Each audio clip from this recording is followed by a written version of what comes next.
Bonjour, dans cette vidéo, nous corrigeons les quelques exercices que je vous ai donnés. Donc c'est juste des petits exercices d'introduction pour vous habituer à manipuler le sinus et le cosinus. Donc le premier exercice est très simple. On a deux nombres réels et on a m qui est le point du cercle qui correspond au nombre x et n qui est le point du cercle qui correspond au nombre y. On nous demande de lire graphiquement le cosinus et le sinus de x, puis après lire graphiquement le sinus et le cosinus de y. Donc commençons avec x. Donc déjà on voit que là l'unité elle fait 5 carreaux, c'est-à-dire que 1 carreau a une longueur de 1 sur 5 dans ce contexte-là. Donc si on veut le cosinus de x, il faut regarder son abscisse elle a 3 carreaux, donc ce cosinus vaut 3 sur 5. Le sinus est à 4 carreaux, donc ce sinus vaut 4 sur 5. Commençons.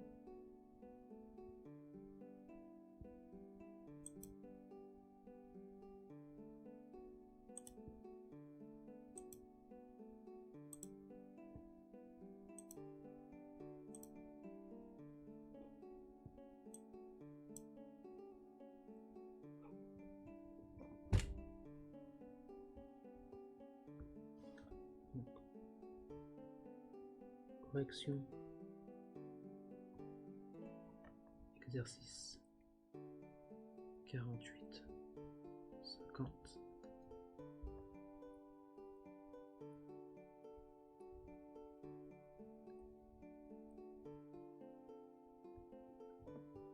Donc corrigeons l'exercice 48. Donc je l'avais dit, le cosinus de x est égal à 3 cinquièmes et le sinus de x est égal à 4 cinquièmes.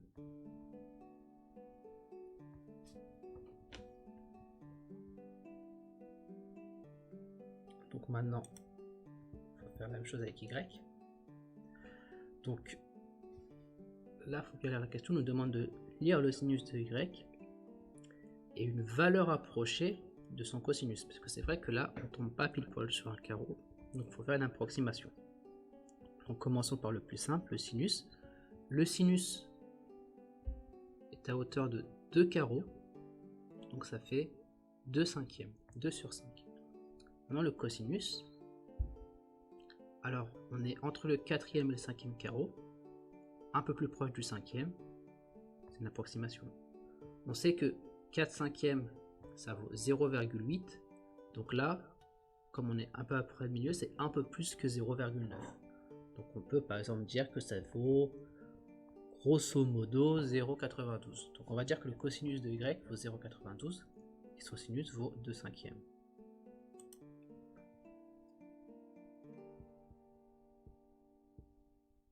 Donc là c'est une approximation, donc je ne dis pas égal, je dis à peu près. Le sinus par contre, on a une valeur exacte qui est de 2 cinquièmes. Ça c'était l'exercice 48. Donc maintenant on fait l'exercice 50. Alors l'exercice 50, je ne vais pas passer du temps dessus. Le but de cet exercice c'est juste de vous faire utiliser la calculatrice. Et donc je vais juste vous montrer comment utiliser la calculatrice pour calculer les cosinus et les sinus. De toute façon il n'est pas très intéressant au-delà de ça. Donc je vais faire une question qui sera pour les calculatrices TI et une autre qui sera pour les Casio. Donc avec calculatrice en mode radian, donnez l'arrondi au centième du cosinus et du sinus de pi sur 5. Donc, alors avec une Casio, pour avoir le cosinus et sinus, il faut appuyer sur ce bouton, trig comme trigonométrie. Et là vous voyez, on peut choisir sinus, cosinus, même tangente, mais tangente pour l'instant on ne s'y intéresse pas. Donc cosinus, on met entrée. Maintenant, il faut faire pi sur 5. Alors le nombre pi, vous voyez, il est là. Donc, on appuie sur seconde et réappuie sur trig. Et là, pi apparaît. Donc ça nous donne cosinus pi sur 5. Et puis pareil pour sinus. Donc sinus, on appuie sur trig, on met sinus, seconde, pi sur 5. Donc là, ça fait 0,8, c'est arrondi au centième. Hein. Donc là, c'est 0,809, etc. Donc c'est plus proche de 81. Donc c'est 0,81. Là, pareil, c'est plus proche de 9 que de 8. Donc c'est 0,59.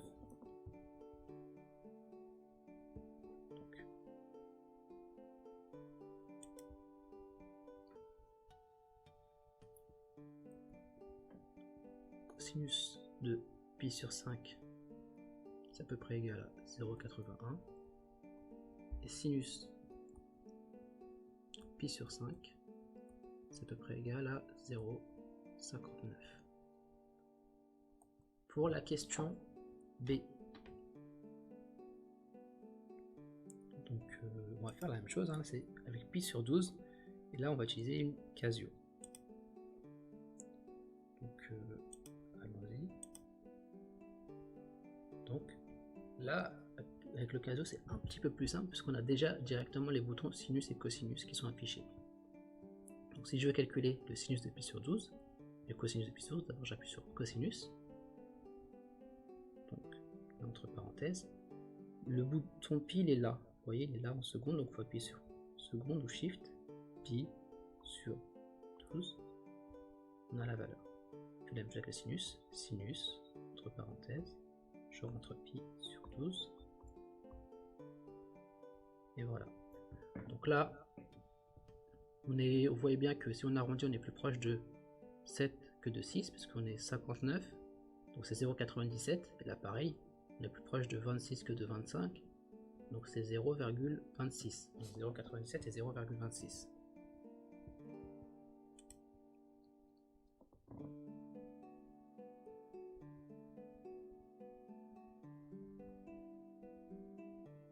Attention, ça n'est pas égal.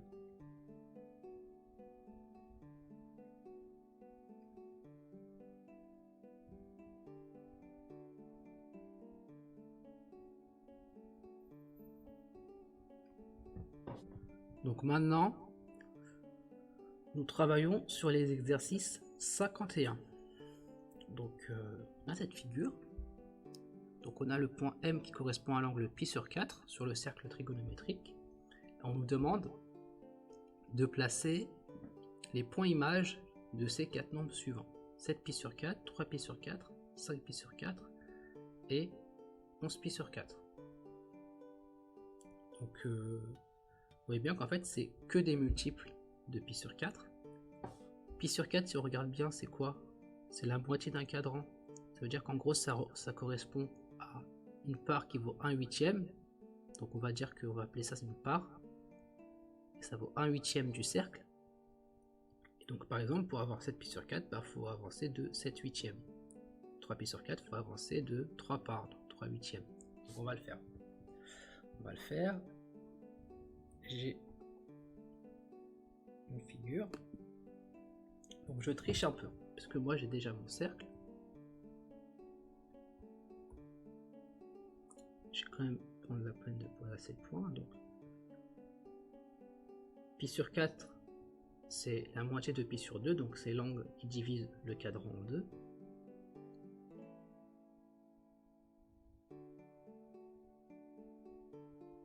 Donc là on est à pi sur 4. Et le premier qui avait été demandé, c'est 7 pi sur 4. Donc c'est 7 parts. Donc 1, 2, 3, 4, 5, 6, 7. Donc on est là. Donc là pareil, hein, on divise le cadran en deux. On va arriver là.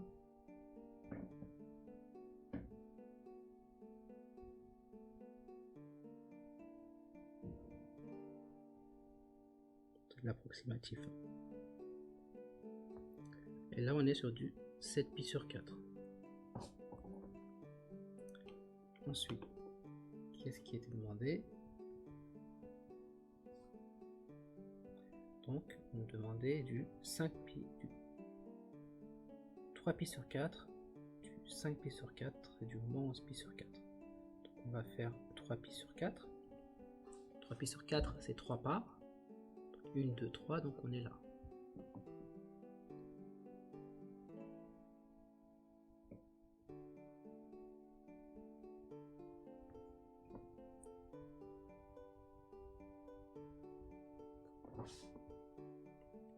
Et puis c'est 5π sur 4 et moins 11π sur 4. Donc 5π sur 4, c'est 5 parts. Donc 1, 2, 3, 4, 5. Donc on se situe ici.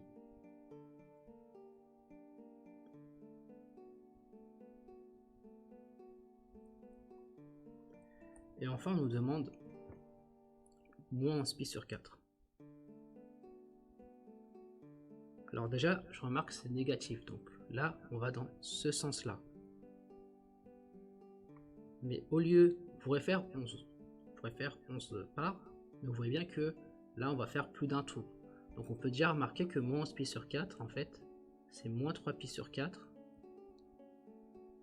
moins 2π. Et je vous rappelle que comme 2π correspond à faire un tour complet, on a juste à faire moins 3π sur 4. Donc moins 3π sur 4, c'est 3 parts, et dans le sens négatif, donc dans ce sens-là.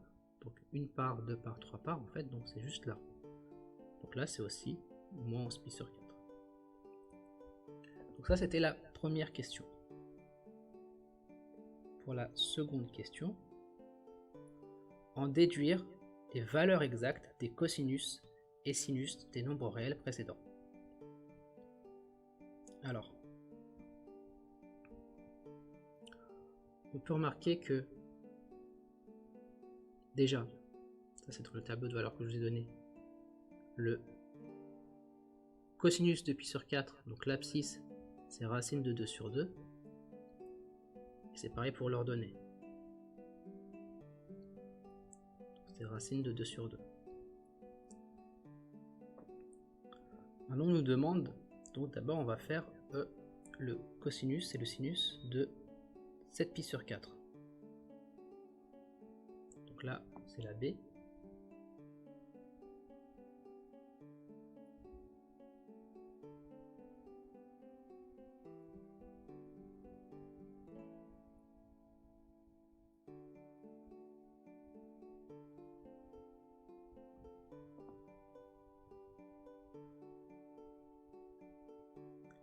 Alors, 7π sur 4.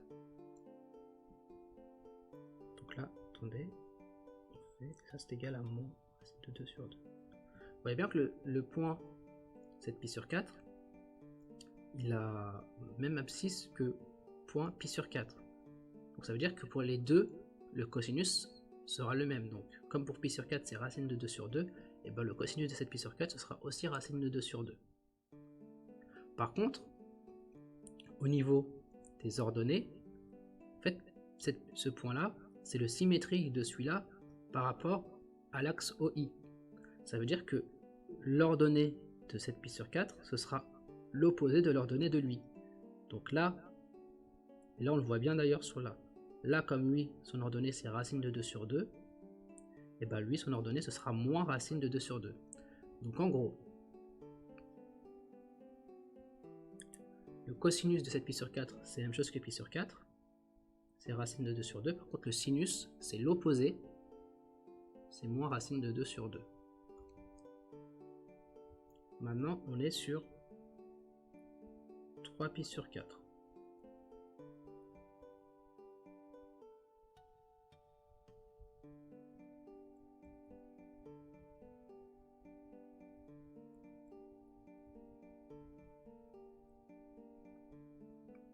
Alors, c'est la même chose, il suffit de regarder. 3π sur 4. Au niveau des ordonnées, c'est la même chose que π sur 4, c'est racine de 2 sur 2. Par contre, au niveau des abscisses, là, on est à l'opposé. Donc, on est à moins...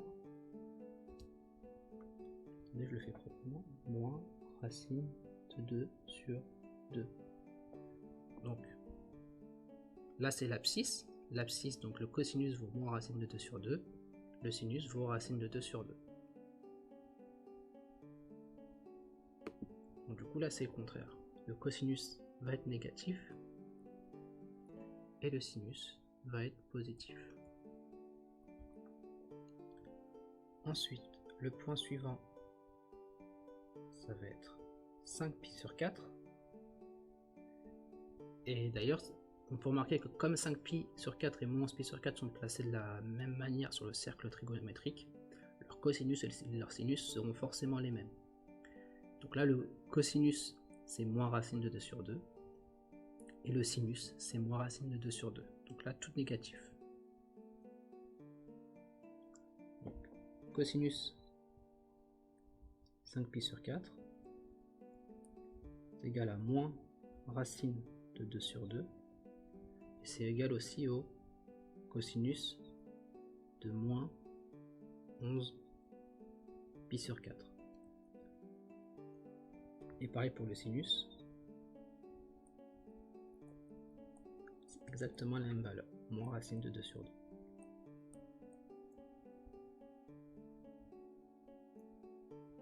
C'est le sinus de moins 11π sur 4.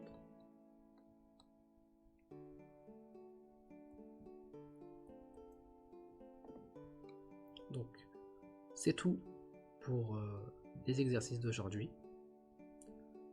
N'hésitez pas à me poser des questions si vous en avez. Bon week-end à vous et au revoir.